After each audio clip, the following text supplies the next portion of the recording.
नमस्कार, मैं हूं आपके साथ अंजलि सिंह। आप देख रहे हैं INS न्यूज प्लस। खबरों की शुरुआत करने से पहले एक नजर डालते हैं हेडलाइंस पर। केरल में हथिनी की मौत मामले में बोले सीएम विजयन, 3 संदिग्धों पर है नजर। पुलिस और वन विभाग मिलकर कर रहे हैं मामले की जांच। पीएम मोदी और ऑस्ट्रेलिया के पीएम स्कॉट मॉरिसन ने वर्चुअल कॉन्फ्रेंस के जरिए की बातचीत। कोरोना वायरस, दोनों देशों के संबंधों पर हुई चर्चा। दिल्ली एनसीआर में आने जाने के लिए बनेगा कॉमन पास। सुप्रीम कोर्ट ने जनहित याचिका पर सुनवाई के दौरान लिया फैसला। कोर्ट ने तीनों राज्यों को समान नीति बनाने का दिया निर्देश।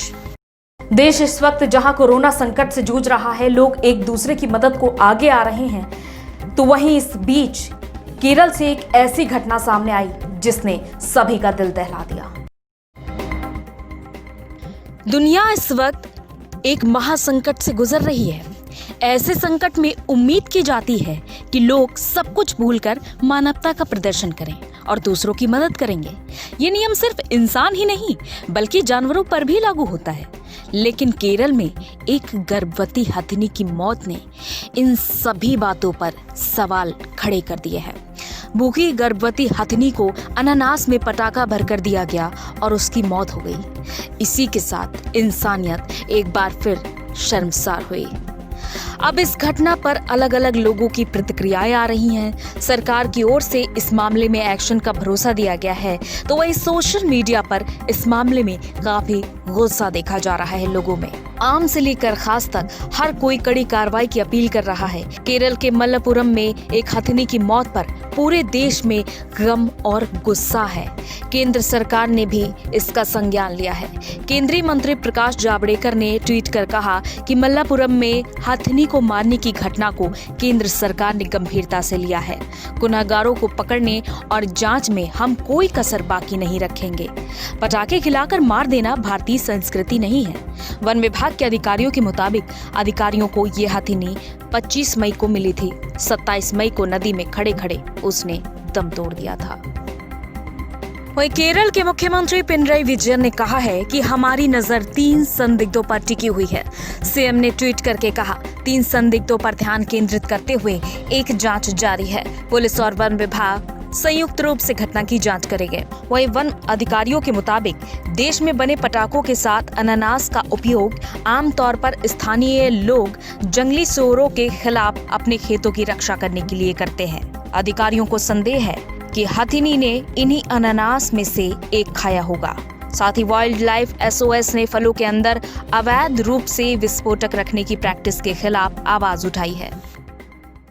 पीएम नरेंद्र मोदी ने आज ऑस्ट्रेलिया के पीएम स्कॉट मॉरिसन के साथ वर्चुअल कॉन्फ्रेंस के जरिए बातचीत की। इस दौरान कोरोना महामारी और दोनों देशों के संबंधों को लेकर चर्चा हुई। पीएम नरेंद्र मोदी और ऑस्ट्रेलिया के पीएम स्कॉट मॉरिसन आज वर्चुअल कॉन्फ्रेंस के जरिए बातचीत की। इसमें कोरोना वायरस, दोनों देशों के संबंधों और एशिया पैसिफिक क्षेत्र पर बातचीत हुई। पीएम मोदी ने कहा कि ये वक्त दोनों देशों के और नजदीक आने का वक्त है। वहीं स्कॉट ने पीएम मोदी के नेतृत्व की तारीफ की।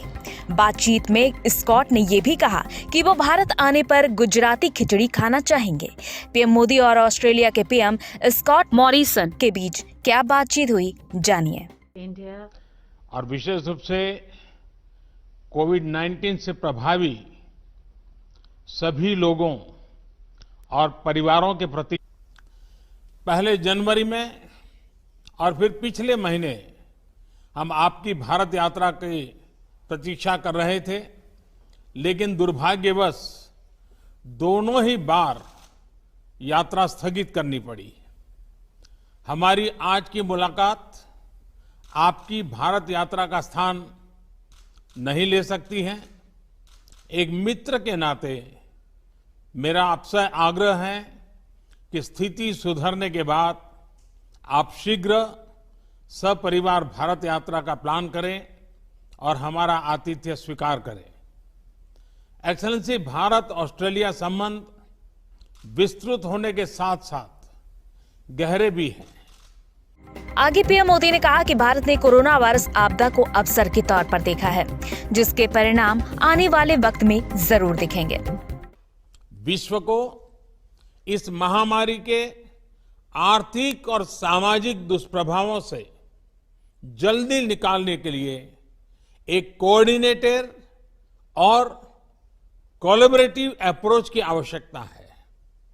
हमारी सरकार ने इस क्राइसिस को एक अपॉर्चुनिटी की तरह देखने का निर्णय लिया है। गौरतलब है कि भारत और ऑस्ट्रेलिया के बीच ये पहला वर्चुअल समिट है। इसमें दोनों देशों के बीच कोरोना वायरस समेत बहुत सी बातों पर बातचीत हुई। ये पहले से तय था। देश के जाने माने उद्योगपति राजीव बजाज ने आज कहा है कि कोरोना संकट से निपटने के लिए भारत ने पश्चिमी देशों की ओर देखा और कठोर लॉकडाउन का पालन कराना शुरू कर दिया। इससे ना तो जीडीपी सुधरी बल्कि औंधे मुंह गिर गई और ना ही कोरोना का प्रसार रुका। ये पूरी रिपोर्ट देखिए। कोरोना संकट के बीच चरमराती दिख रही अर्थव्यवस्था के मसले पर विपक्ष लगातार सरकार को घेर रहा है। कांग्रेस नेता राहुल गांधी लगातार मोदी सरकार पर निशाना साध रहे हैं। इस बीच राहुल गांधी एक्सपर्ट से बात भी कर रहे हैं। एक्सपर्ट से चर्चा करने की इसी कड़ी में राहुल गांधी ने गुरुवार को बजाज ऑटो के मैनेजिंग डायरेक्टर राजीव बजाज से बात की। इस दौरान राहुल गांधी ने मजदूरों और गरीबों का एक बार फिर से मुद्दा उठाया। Well off people can deal with this type of a situation. They live at home. They have a ecosystem which is comfortable. But what it's been for the poor people, for migrants, it's completely devastating. They've lost confidence actually.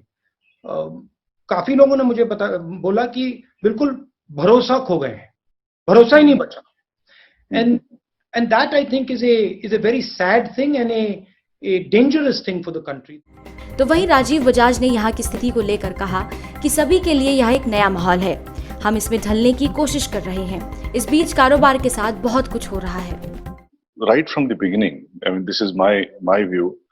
Whether it was in terms of how this problem was to be perceived, I don't understand why, despite being an Asian country, we sought not to look at what was happening east, but we looked at at Italy and France and Spain and the UK and subsequently the US, which are really not the right benchmarks in any sense. Whether it's by inherent immunity, temperature, demography, predisposition to thrombosis, etc. Everything that the scientists and doctors have spoken of.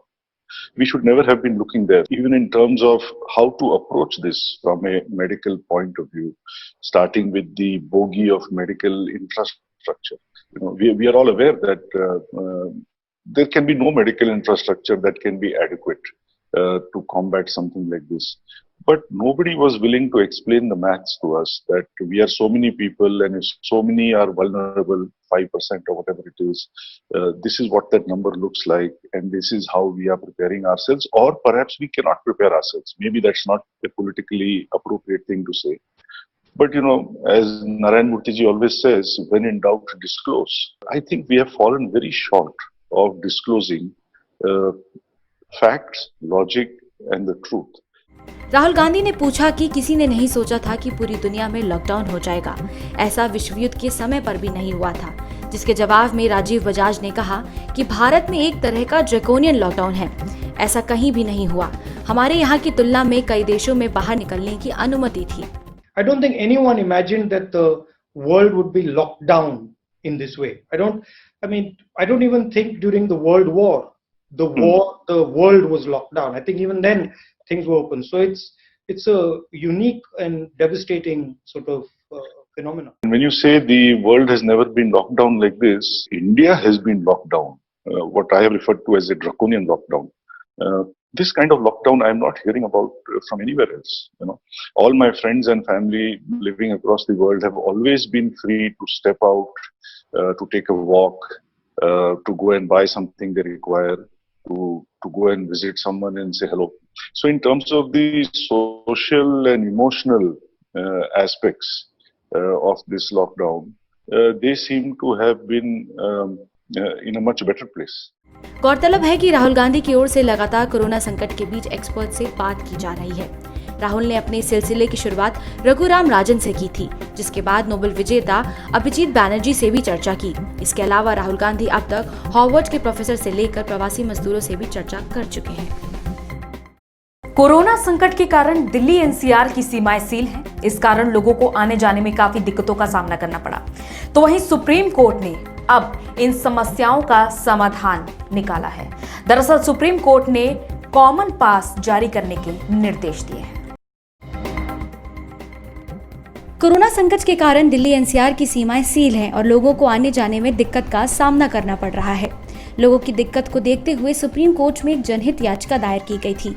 इस पर सुनवाई करते हुए court ने गुरुवार को NCR क्षेत्र के लिए कॉमन पास बनाने का निर्देश दिया है। एनसीआर के लोगों की समस्याओं को लेकर दाखिल जनहित याचिका पर सुनवाई करते हुए सुप्रीम कोर्ट ने कहा कि एनसीआर क्षेत्र में आवाजाही के लिए एक कॉमन पोर्टल बनाया जाए।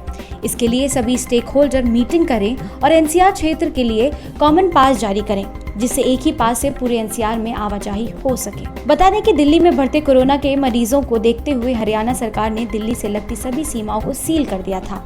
इसके बाद दिल्ली ने यूपी और हरियाणा से लगी सभी सीमाओं को सील कर दिया। वहीं यूपी सरकार ने भी दिल्ली से लगती सभी सीमाओं को सील कर रखा है। ऐसे में दिल्ली के लोग फरीदाबाद और गुड़गांव नहीं जा पा रहे हैं, वहाँ के लोग इधर नहीं आ पा रहे हैं। ऐसे ही नोएडा गाजियाबाद के लोग दिल्ली नहीं जा पा रहे हैं, जिसके चलते नौकरी करने वालों के साथ साथ व्यापारियों और आम जनता को भी परेशानी का सामना करना पड़ रहा है। देश की राजधानी समेत उसके आसपास के इलाकों में 1.5 महीने से तेज भूकंप के झटके महसूस किए जा रहे हैं और यहां तक कि विशेषज्ञों का मानना है कि लोगों को अब सतर्क रहने की जरूरत है, क्योंकि आने वाला वक्त काफी संकट वाला हो सकता है। दिल्ली सहित राष्ट्रीय राजधानी के आसपास के इलाकों में पिछले 1.5 महीने में 11 बार भूकंप के झटके लगे हैं। दिल्ली एनसीआर में बुधवार को भी कम तीव्रता के झटके महसूस किए गए। भूकंप का केंद्र दक्षिण पूर्व नोएडा रहा। राष्ट्रीय भूकंप विज्ञान केंद्र के अनुसार भूकंप की तीव्रता रिक्टर पैमाने पर 3.2 मापी गई। लगातार आ रहे भूकंप के पीछे विशेषज्ञों का मानना है कि आने वाले वक्त में ये एनसीआर के लिए बड़े खतरे का संकेत है। लोगों को सतर्क रहने की जरूरत है। बताया जा रहा है कि दिल्ली एनसीआर में धरती के अंदर प्लेटों के एक्टिव होने से ऊर्जा निकल रही है, जिससे रह रहकर झटके महसूस हो रहे हैं। राष्ट्रीय भूकंप विज्ञान केंद्र के मुताबिक दिल्ली एनसीआर में 12, 13 और 16 अप्रैल को भूकंप के झटके लग चुके हैं। इसी तरह मई में भी भूकंप के झटकों के लगने का सिलसिला जारी रहा।